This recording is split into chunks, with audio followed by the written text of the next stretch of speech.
Umalma po ang mga kolehiyo at unibersidad. May negatibong epektong dala raw ang mga reforma sa International Student Program sa Canada. Pero ang ilang immigration consultant sang-ayon sa hakbang na ito ng gobyerno. May report si Paula Saraza. I don't think we know this, but they contribute significantly to our economy. Posible raw makasama sa reputasyon ng Canada ang desisyon ng Ottawa na paghihigpit sa International Student Program. Ito ngayon ang hinaing ng mga universidad at mga kolehiyo. 10% ang ibabawas sa bilang ng mga tatanggaping international students sa bansa na nagbabayad ng higit doble o tripleng tuition kumpara sa domestic students. Just in 2022, they contributed $37.3 billion in terms of tuition, in terms of accommodations and other costs. And that's actually 1.2% of all of Canada's GDP. Comes just from international students. Pangamba naman ng Colleges and Institute Canada, pangmatagalang negatibong epektong dala ng restrictions sa post-graduation work permit, lalo't hindi umano nilinaw kung ano-anong sektor o field of study ang mananatiling eligible sa PGWP. That's not fair to students who might be applying or considering Canada, and that's not fair to the communities also that are, many of them, who are looking to have new home builders come in, new healthcare providers, nurses, and a variety of different roles, which now are in question. And this will mean that many of the shortages that Canada is experiencing across the country may get worse.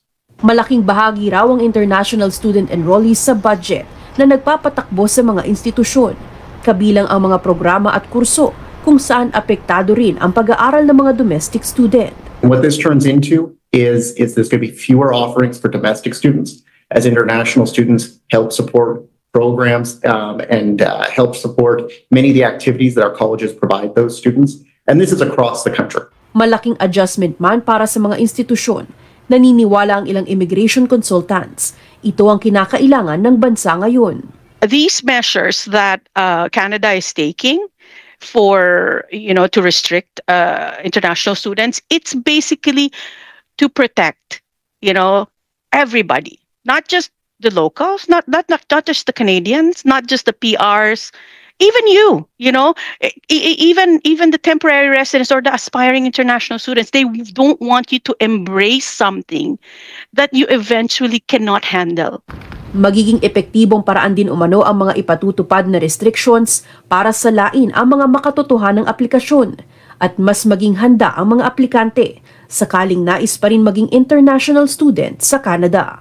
The Canadian government is helping you better prepare. Kasi nakikita ko doon sa mga post po, sasabihin nila, isa ako doon sa sumugal sa Canada, pero pauwi na ako in few months, pauwi na ako in few weeks.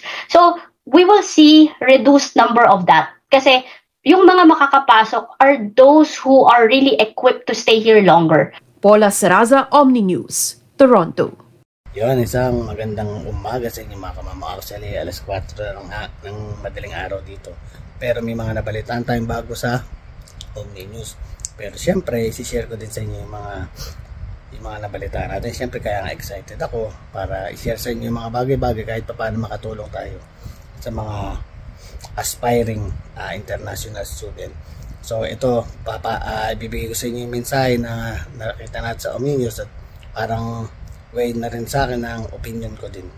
Pero papaalala ko sa inyo mga kamama, hindi po ako professional na may alam sa mga ganitong bagay-bagay, pero ako po ay tinatry ko pong intindihin yung mga napapanood natin o mga naririnig natin balita para ma-share ko po sa inyo. Kaya ako po ginagawa itong video na to. So ayan, yung sinasabi nila is parang may mga umalma daw na kolehiyo at universidad doon sa pagbabawas ng mga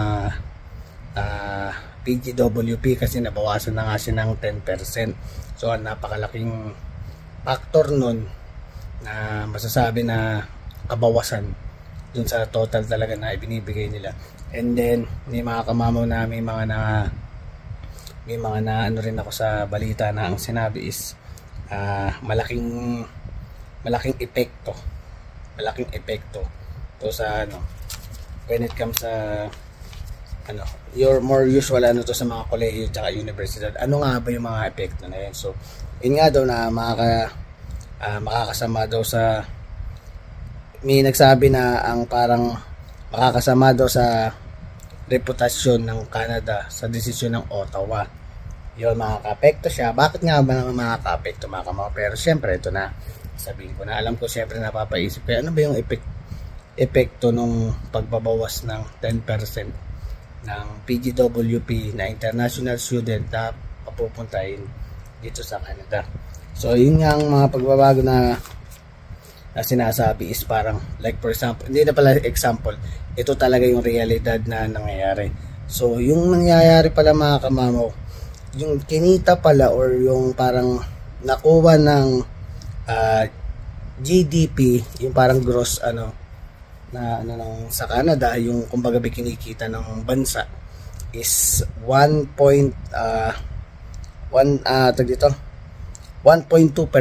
ng buong GDP ng buong Canada. Yun pala yung nakukuha sa mga international student. So napakalaking porsyento ng mga kamama. Isipin mo buong Canada, sinabi ng ganda. Yun yung percent ng mga naitutulong na international student. Dahil noong 2022 ang sinasabi nila is parang kumita ata sila ng $37.3 billion. Ganong kalaki ang pasok ng pera na ibinibigay o na isi-share ng mga international student dito sa buong Canada. So yun yung niya. Not like in terms of tuition daw. Kasama syempre doon yung mga gastos nila like mga accommodation at yung mga iba pang bagay. So kumbaga ba yung ginagastos ng mga international student na pumupunta dito sa Canada, ganun kalaki. 37.3 billion noong 2022. So ipa mga kamama ito kasi nagkumukuha at nag-take note tayo. So ano ba yung mga yung epekto nun sa mga kolehiyo at saka universidad? Ang sinasabi nila is ang epekto nun is kumbaga yung budget pala na gagamitin o ginagamit ng university or ng kolehiyo is yung doon, kumukuha pala sila doon sa kumbaga ba yung sa kinita ng mga international student, ginagamit kasi pondo sa mga kolehiyo at universidad dito. So sa mga maraming klase may mga activities na kumbaga doon pala talaga na kaya sobrang malaking factor kaya nagre-react din yung mga kolehiyo at universidad doon sa policy na ibinaba ngayon doon sa Ottawa. So yun, napaka kumbaga napapaisip pa tayo mga kamama na ako dati talaga mga kamama parang wala lang sa akin yung mga ganun kwento, pero kung i-analyze mo tsaka papakinggan mo yung mga balita, parang sa totoo lang sobrang na-overwhelm ako or sobrang ang sarap sa pakaramdam mga kamama na inaaral ko yung mga gantong bagay, tapos mas naiintindihan ko pa kasi ako mga kamama, hindi naman ako dumating dito as PGWP, dumating ako dito work permit ako. Tsaka kumbaga Lamia o kaya hindi ako nag-aral talaga dito. Kaya yung mga gantong klaseng kwentuhan or gantong klaseng usapan is parang bago lang sa akin, which is nakakatuwa na natututo ko habang nasi-share ko naman sa inyo yung mga mensahe or mga balitang nasasagap natin. So may nagsabi rin na isang nakita nyo dun sa video, may nagsabi rin ng mga immigration consultant na sabi niya is para naman din sa atin lahat, not like ang magbe-benefits naman daw nung binibigay na ganitong klaseng policies, di lang naman daw permanent residency, hindi lang naman daw Canadian or international student ang magbe-benefits nito. So lahat naman daw talaga tayo magbe-benefits. So ang sinasabi nila as dun sa mga sa international student yung mga aspiring ba, parang ang sinasabi nila is magbe-benefits na wag para bang pupunta nga kayo ngayon, di nga sila maghihigpit. Kung mag-aaral naman kayo dito is yun nga, kulang sa pagbibigay ng trabaho. Medyo na sa sobrang crowded na lugar, di naman kayo automatic makakakuha ng trabaho or makakakuha kayo ng permanent residency. So ibig sabihin talaga ngayon kaya daw sila nagigpit is para doon, para sa protection din ng mga taong nangangarap makarating dito, lalo yung sa mga international student. Yun pala yun, kaya pala talaga nagigpit sila. Mahirap yung para pang papapasukin ka tas hindi naman kayang maibigay yung needs mo, parang gano'n lang yun yung pagkakaintindi ko mga kamama kung dun sa napanood yung video na yun sa Omni News, kung may mas malinaw or mas maayos pa yung pagkakaunawa nyo dun sa video, i-comment nyo na lang dito sa vlog natin para makatulong dun sa mga kapwa natin. So ako lang talaga yun yung pagkakaano ko na yung sinabi nung na embrace mo yung na para bang kung pipilitin mo is kung wala pa akma o hindi akma sa panahon, wala rin mangyayari. So marami ding kumbaga magsasayang ka ng pera, magsasayang ka ng panahon, yung mga ganung bagay, di ba? Kaya kumbaga ilagay mo sa perfect timing. Yun ang napag-usapan natin na parang both side may parang may tama to si immigration consultant na wag mo nga ipilit.